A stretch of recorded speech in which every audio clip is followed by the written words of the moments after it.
आपके चैनल से मैं के पाठक को या बिहार सरकार को ये कहना चाह रहा हूँ कि आप सबसे पहले आपके शिक्षा विभाग के जो चतुर्थ वर्गीय कर्मचारी से लेके आपके जो सीनियर कर्मचारी हैं, सभी के बच्चे को अनिवार्य करें कि अपने बच्चों का एडमिशन वो सरकारी स्कूल में कराएं। हमारे जो माननीय मुख्यमंत्री जी हैं, उनको एक बीमारी है कि ये काम पहले हमने किया, ये काम पहले बिहार ने किया, इस चक्कर में वो पूरा बर्बाद कर दिए।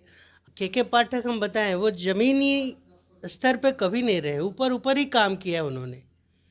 कभी कभी अच्छा काम कर लेते हैं। के पाठक उनको वो नहीं पहचानते हैं कि कौन सरकारी आदमी है और कौन दूसरा आदमी है। वो चोर को चोर समझते हैं और जो इसके पीछे का होता है उसको पकड़ लेते हैं। शिक्षा विभाग को छोड़िए, सरकार को नहीं दिखते। यहाँ तो 2-2 हज़ार करोड़ का पुल पानी में चला जाता है, वो नहीं दिखता है। बिहार में जब से के पाठक को शिक्षा विभाग की कमान दी गई है, तब से देखा गया कि अलग अलग तरीक़ों से उन्होंने बदलाव करना शुरू किया। लेकिन अब जो खबर है वो ये है कि के पाठक के आदेश पर कई लाख बच्चों के नाम काट दिए गए हैं, जिसकी वजह से जो बच्चे हैं वो सड़कों पर उतर आए हैं और उनके अभिभावक जो हैं वो भी स्कूलों के चक्कर काट रहे हैं। हमारे साथ इसी मुद्दे पर बातचीत करेंगे RLJD से प्रवक्ता है हेमंत कुमार जी।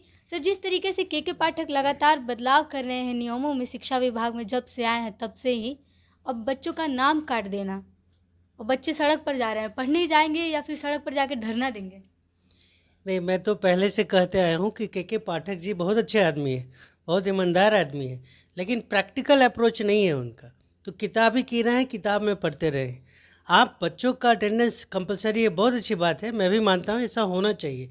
लेकिन कब? जब बच्चे को बुनियादी सुविधा जो है, स्कूल होना चाहिए प्रॉपर, टीचर आने चाहिए प्रॉपर, आपका स्कूल में बाथरूम होना चाहिए, छत नहीं टपकना चाहिए, छत गिर रहा है, ऐसे में बच्चे अपना 100% कैसे दे पाएंगे? तो ये सोचना चाहिए के पाठक को। और कानून लाएँ तो उसके लिए टाइम दे। आप अचानक कानून ला के उसको इम्प्लीमेंट कर दीजिए। बच्चे हैं आपके, किसके बच्चे हैं, कहाँ के बच्चे हैं? बिहार के बच्चे हैं, क्राइम नहीं किए हैं कोई। और बच्चों का क्या कसूर है? जब टीचर ही नहीं रहेंगे, आपको शायद पता होगा 90% ऐसे स्कूल हैं जिसके प्रधानाध्यापक नहीं है। वहाँ पे प्रभाव दिया गया है, किसी को प्रभारी बनाया गया है और वो प्रभारी के हाथ में कुछ नहीं है वित्तीय पावर। उसको कोई भी अगर कुछ काम करना हो, छत चूरा है, अगर वहाँ पे कुछ उसको रिपेयरिंग भी कराना है तो वो DPO के पास जाएंगे, वो फिर अप्रूवल लेगा, फिर वो DEO से लेंगे।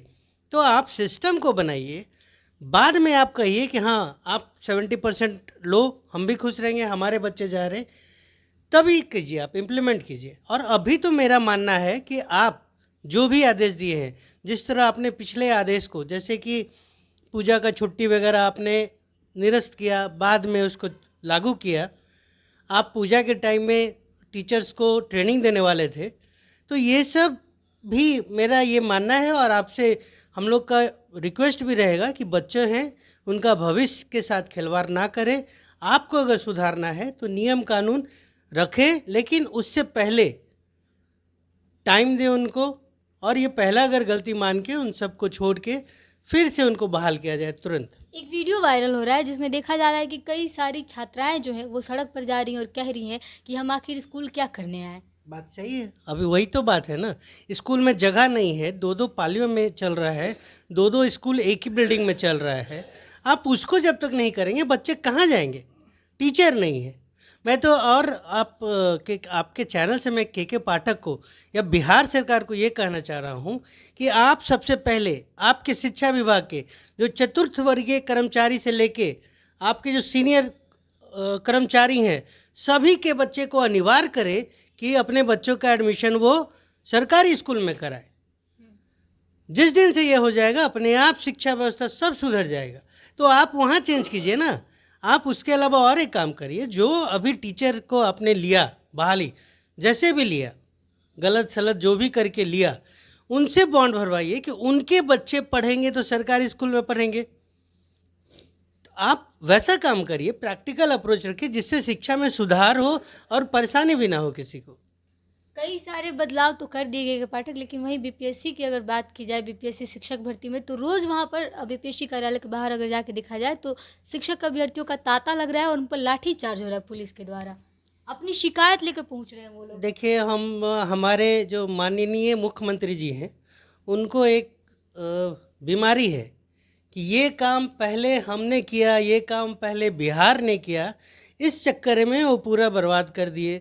आप जब फॉर्म भरा है उसमें कई खामियां थी, जैसे कि बीएड वाले का आया कि, और डीएल वाले का, डीएलएड वाले का, प्राइमरी में आप बीएड वाले नहीं भर सकते थे, लेकिन आपने उसका एग्ज़ाम भी कंडक्ट कराया, रिज़ल्ट आपने रोका, बावजूद उसके कैसे विद्यार्थी आए जिनका बीएड था और रिज़ल्ट भी आ गया।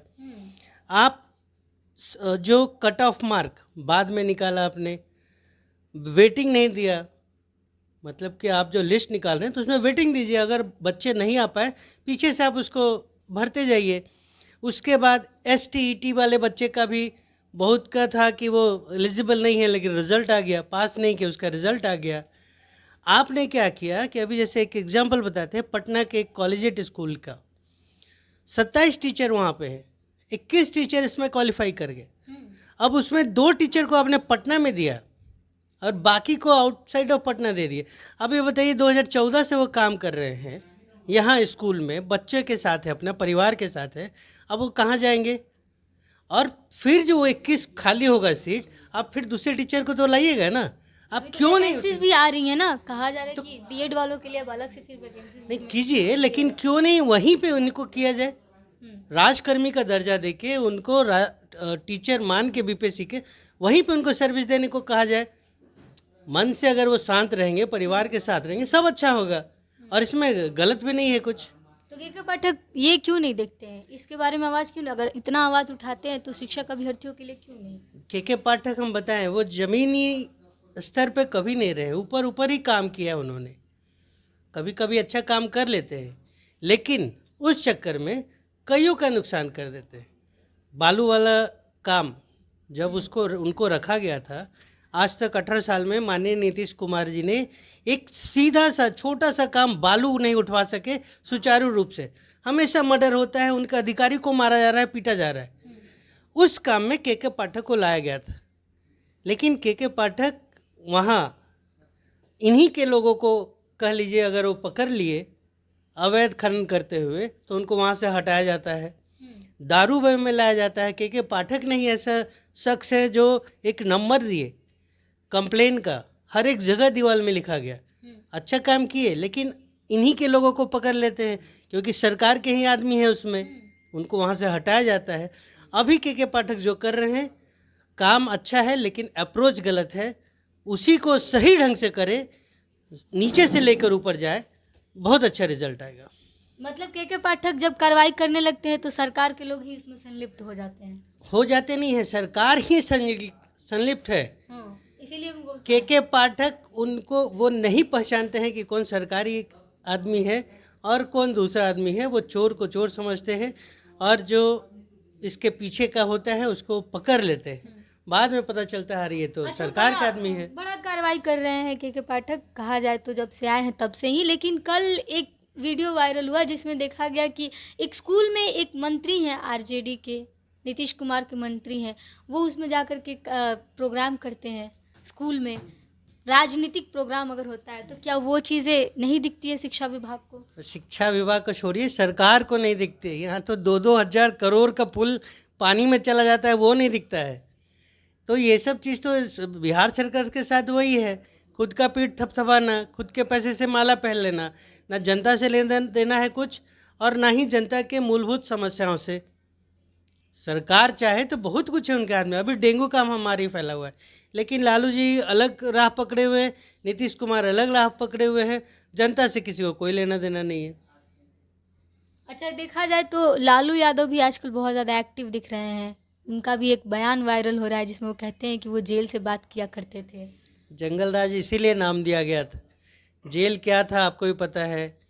आपको एक छोटा एग्जाम्पल बताते हैं। 1995 में एक विधायक हारने के बाद सीधा गोली मार देते थे और वो 2023 में आके उनको सज़ा मिलता है। तो आप सोच लीजिए वो जंगल राज का खौफ क्या रहा होगा। अगर हम मजबूत नहीं रहते या जो पीड़ित मजबूत नहीं रहता, कब का हार कर बैठ गया होता घर में। तो वही जंगल रात है, सब जेल से ही खेला होता था।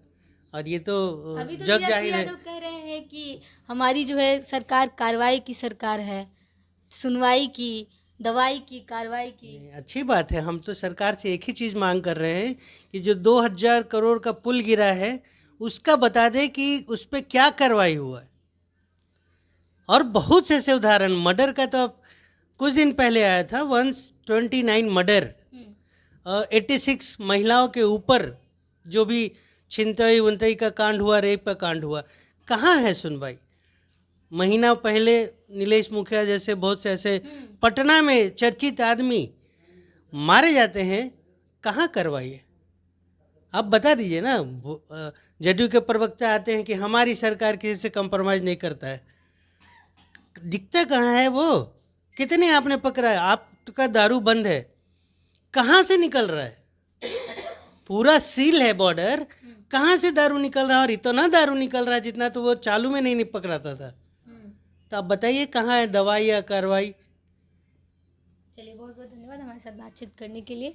और जब से के पाठक जो हैं आए हैं और जिस भी विभाग में के पाठक जाते हैं उस विभाग में वो कार्रवाई करना शुरू करते हैं, और जब कार्रवाई करना शुरू करते हैं तो उसमें सरकार की ही संलिप्तता होती है, सरकार के ही आदमियों की, नेताओं की संलिप्तता होती है, जिस वजह से उनको अलग अलग विभाग में भेजा जाता है। और अब जब उनको शिक्षा विभाग में भेजा गया है तो वो इसमें भी ना चाहते हुए भी और कई लोगों का जो है बुरा कर बैठते हैं, जिसमें बच्चे जो है वो शामिल हैं। और कई बच्चों के नाम काट दिए गए हैं जिनकी परीक्षा देने वाले थे आगे चल के अगले वर्ष में, लेकिन अब जो है उन्हें स्कूल से उनका नाम काट करके बेदखल कर दिया गया है, जिस वजह से जो है वो सड़कों पर दिख रहे हैं। और यही कहानी जो है लगातार सरकार कहती रहती है कि हम जो है कार्रवाई करते हैं, कार्रवाई करते हैं, लेकिन कार्रवाई आखिर कहाँ करते हैं ज़रा आ करके बता दें। क्योंकि बीते दिनों में पटना के एसपी कहते हैं कि 30 दिन में जो है 30 मर्डर होते हैं, और ये कार्रवाई वाली सरकार में तो नहीं होते हैं। फिलहाल अब इस पर आपकी क्या प्रतिक्रिया है हमें कमेंट बॉक्स में लिख के बताइएगा। तब तक के लिए बने रहिए हमारे साथ, देखते तो भी प्रोजेक्ट में आपके साथ प्रिया। बहुत बहुत धन्यवाद।